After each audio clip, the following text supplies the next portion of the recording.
በአንደኛ ቆሮንቶስ ምዕራፍ 8 ቁጥር 6 ላይ በግልጽ ሲናገር አንድ አምላክ አብ አለን ነው የሚለው። አንድ አምላክ ከተባለ ማን ነው? አብ። ብቻውን የሆነ እግዚአብሔር ከተባለ ማን ነው? አብ ነው። እግዚአብሔር ይመስገን። ይሄንን እንግዲህ በደንብ በዚህ ደረጃ ካየነው እንግዲህ ማየት ያለብን ማወቅ ያለብን በብሉይ ኪዳን አንድ ነው ተብሎ ሲታመን የቆየ አምላክ በአዲስ ኪዳን ሁለት አልሆነም። ወይም በብሉይ ኪዳን ተደብቆ የነበረ በሌላ አካል ይኖር የነበረ አምላክ በአዲስ ኪዳን አልተገለጠም። በብሉይ ኪዳን ተደብቆ የኖረ በአዲስ ኪዳን የተገለጠ አምላክ የለም።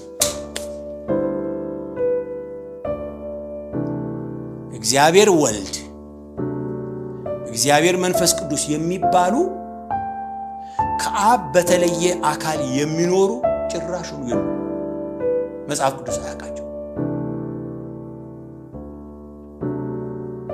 ምናልባት እየሰማን እያለ እንዳያልፈን እና የተሳሳተ መረዳት እንዳንረዳ ደግሜ እለዋለሁ። ይሄንን እግዚአብሔር ወልድ ማለትና የእግዚአብሔር ልጅ ማለት ይለያያሉ።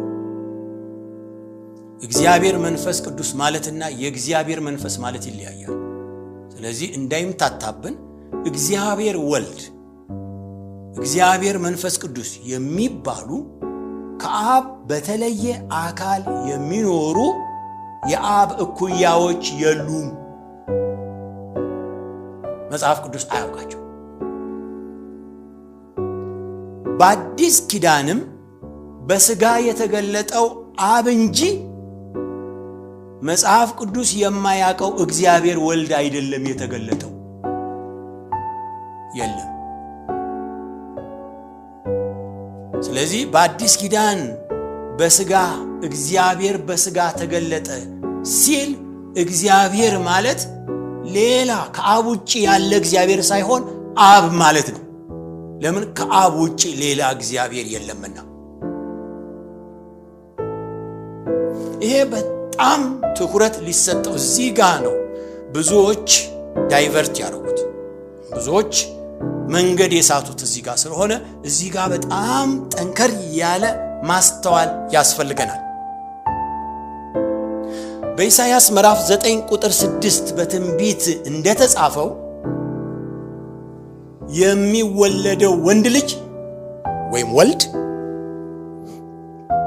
የዘላለም አባት ወይም አብ ተብሎ ይጠራል ተባለ እንጂ የዘላለም ወልድ ወይም እግዚአብሔር ወልድ ይባላል አልተባለም።